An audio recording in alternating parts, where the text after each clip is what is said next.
retired teachers. We've been home for about 2 months and we needed to travel again, so we're headed to the Grand Canyon. And by the way, this trip has been planned for a while. We actually had reservations for the Grand Canyon back in 2020.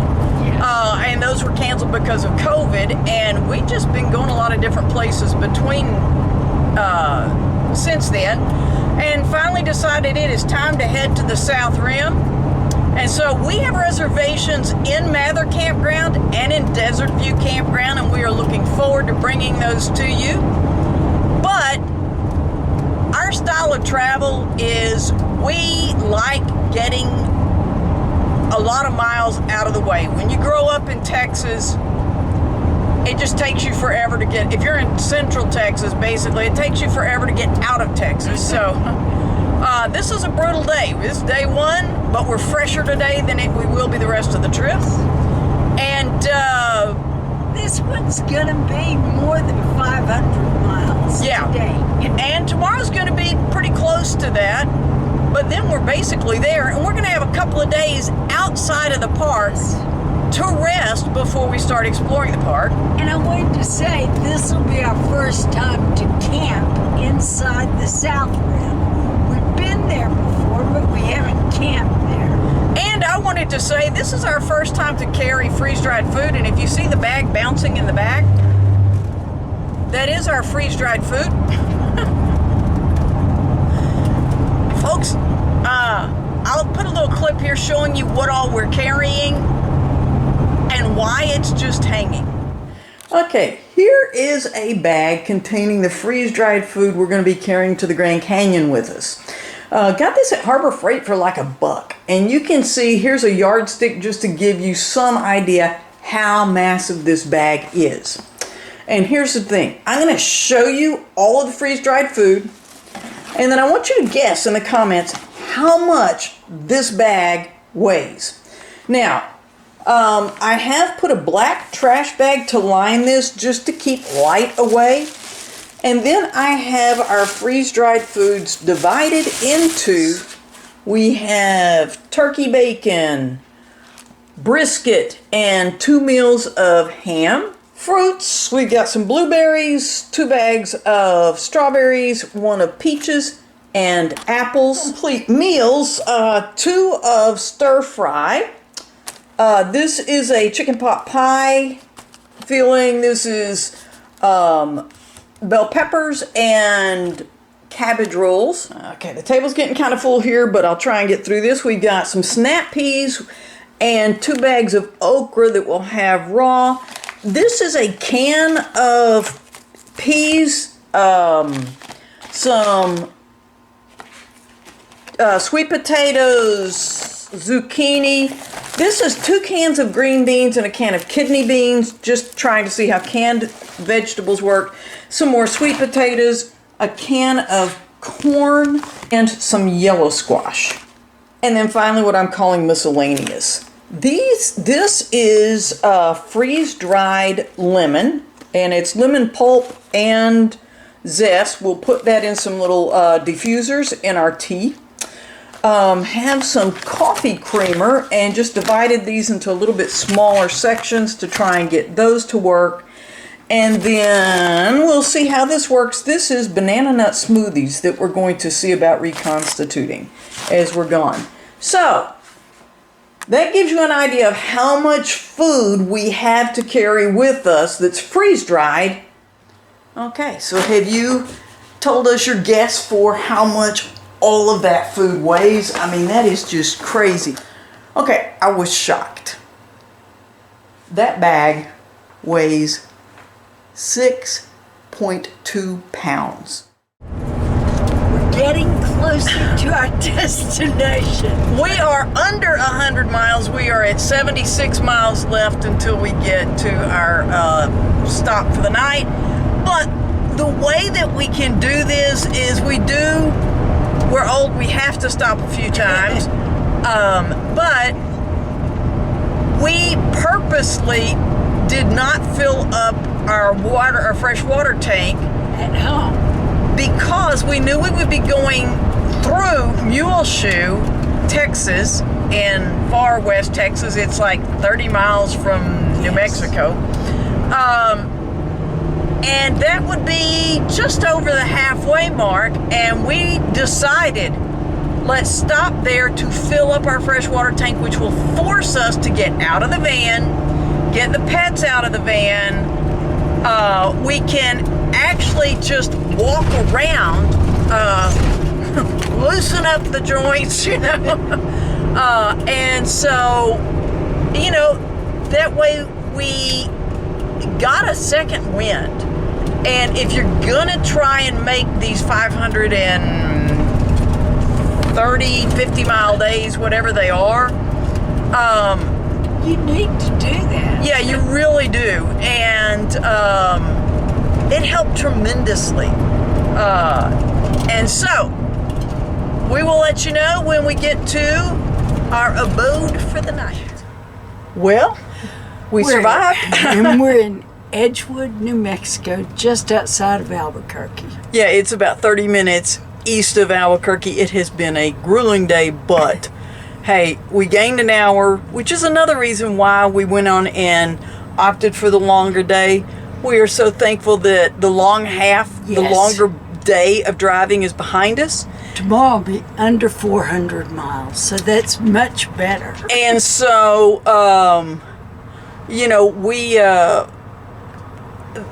we appreciate Walmart allowing us to stay here, so we're getting ready to hike up to the store and make a few purchases. You bet. We'd planned on filling up with gas at Murphy, but it's not here. So we got to fill up somewhere before we get back on the highway. Yeah. But anyway, we will catch y'all tomorrow.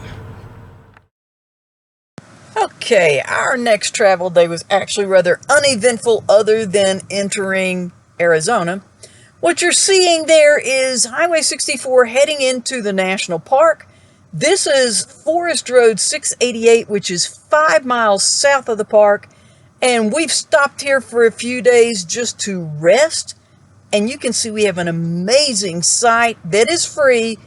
National Forest area and elk have gone past. We are enjoying some down days after driving 980 miles in 2 days. Okay, we have been here for a couple of nights, so we are a bit more rested and can talk to you a little bit more about where we are, why we're here.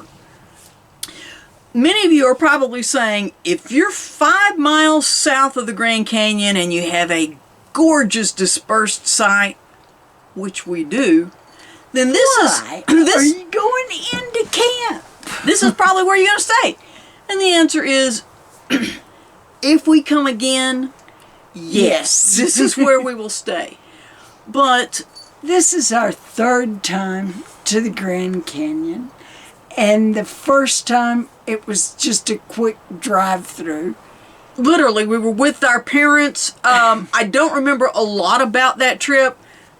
I mean, it's not like I was an infant, but she was 7, maybe 8, something like that. I think it was probably 8. And so I just really don't remember a lot about that one.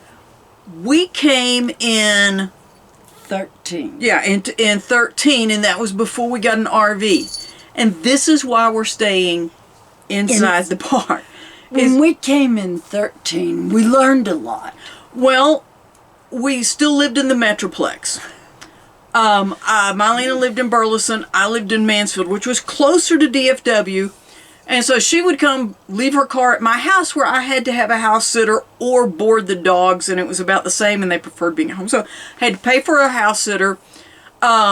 We then got to the airport a couple of hours, probably 2.5 hours early, so that we could park in remote parking. Yes. We had to pay for parking, ride the shuttle into the airport, get on a charter flight, then 2 hours later, fly into Las Vegas, get on a shuttle there where we could go get a car.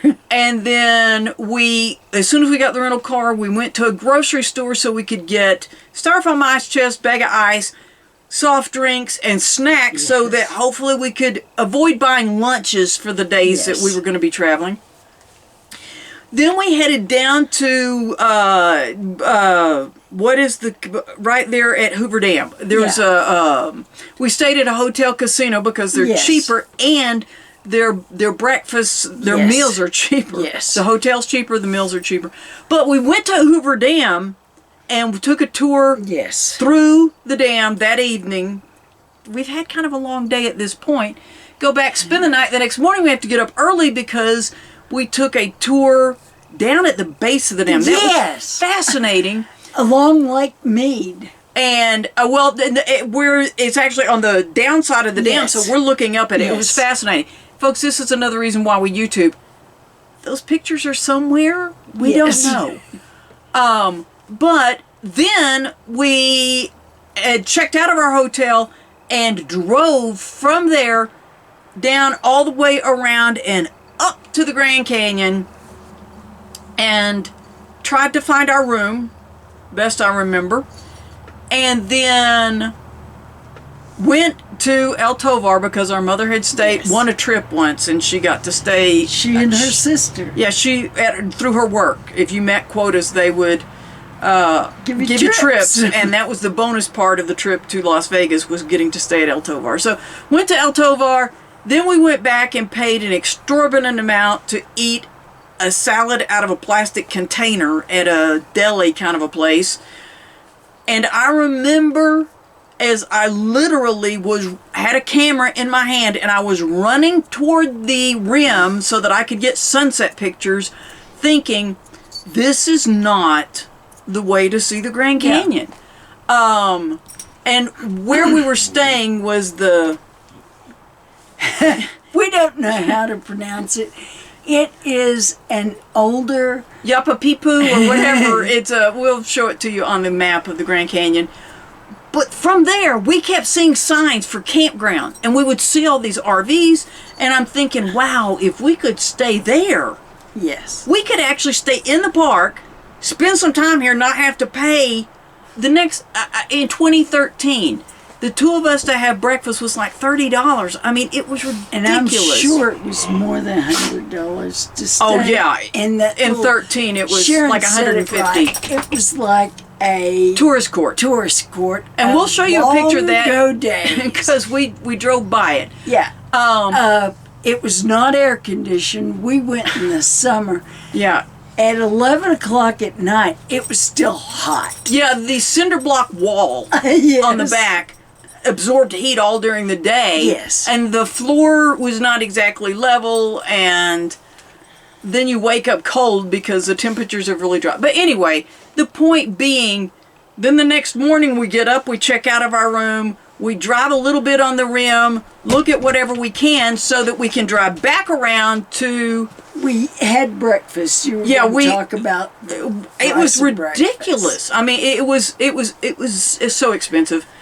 But anyway, the point being, that was our experience at the Grand Canyon, and we did ride the bus that afternoon. Yes. That we had driven from the Vegas area. We did ride the bus out the Rim Road some, and hearing all the people from all the different countries, it was really fascinating and everything. But it's like, I did get off at one stop, saw it was less than like a half a mile to the next stop, and I told Marlena, I'll meet you there. I want to walk the rim some. And that was, it was so hurried and so expensive. And half of our vacation was spent driving between driving, waiting at airports and shuttles to car rental, and get into the Grand Canyon. And we will show you. We did go into the park for a minute yesterday. We'll show you the line. It's still, I remembered that from before, and so we decided we don't want to have to wait that line every time we go into the park. Yeah, we want to have some downtime, but we wanted to get here so that we were rested. Another advantage to coming a little bit early and staying here, something we hadn't really thought of, is elevation here is over 7,000 feet. And the information from the Park Service warns about doing too much when you're not acclimated. And we live in a place that calls itself the top of the hill country. We may be The 1,000 feet. It's possibly 2, but no more than that. This is 7 in the Grand Canyon. But it gives us a chance to sleep, to Yes. rest, to get, but then to acclimate to Yes. the elevation. Yes. And so, folks, we're here, we love it, and we will tell you that packing for nights here, which we're in the 40s at night, upper 40s so far, anyway, that area, and then packing for days at Phoenix, which I looked at the forecast and it's going to be 105. We bought a lot of Yes. variety in Yes. clothing, but we are here. We are looking forward to exploring the park, and just to tell you what's coming up, we'll be looking at camping inside of the park, showing you those campgrounds, and then what we're doing in the park, and we're going to a nighttime program, so I don't know how much video I'll be able to get of the astronomy program. But we love it when they use lasers to show us what's in the sky. We'll be doing that. We're staying at Grand Canyon Village. We'll be riding our bikes out Yeah. the rim. We'll be riding that green, whatever trail it is. Yes. So we'll be riding bikes a bunch. I'm not sure how many of these are going to be broken down into different videos, but we're also going over to Desert View. We're going to be camping inside the park Yes. there. Probably doing a little dispersed outside the park. And then we're hitting some national monuments, like around a Flagstaff Yes. area. No, those are going to be some separate videos. Then we're heading to Phoenix to see a cousin of ours, hitting National Monument, state parks on our way home. It's about a month-long trip. So this is the front side of it. We are now rested after those exhausting days and looking forward to the exploration ahead. Hope you've enjoyed our getting here and first glimpses, and we will show you more next week. Thanks for watching Two Tired Teachers.